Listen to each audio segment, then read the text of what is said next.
We have separate fires in California, but the Woolsey fire has engulfed over 90,000 acres.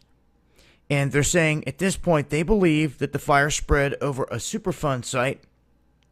And people that are in the area, residents close to this, are concerned because of the history that is connected to this.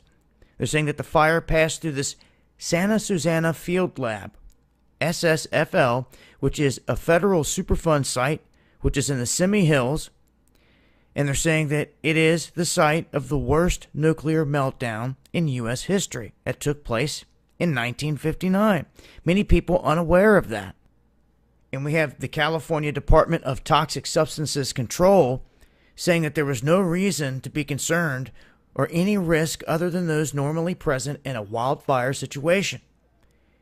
The locals there aren't so sure.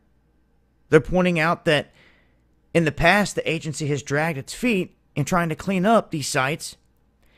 And we also have physicians in the area pointing out that the land is now owned by Boeing and that it remains radioactive and polluted despite the agency's promise to clean it up 8 years ago.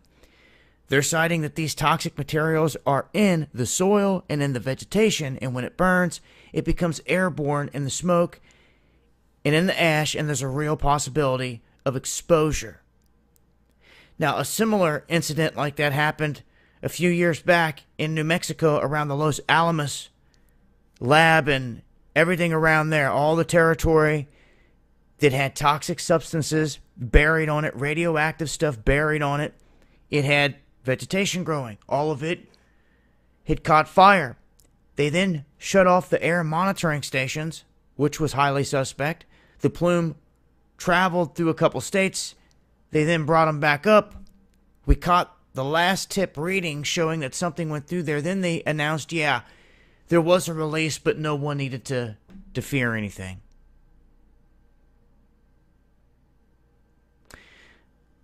So the people have a right to be concerned when there's a history of, well, as they put it, people dragging their feet, and anywhere that has stuff buried, that has vegetation growing, and especially if it's a Superfund site, it's something to keep an eye on in terms of a release of certain materials.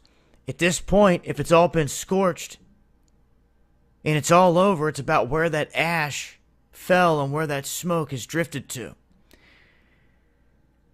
But this is the latest. Wanted to get it out there and let it be known.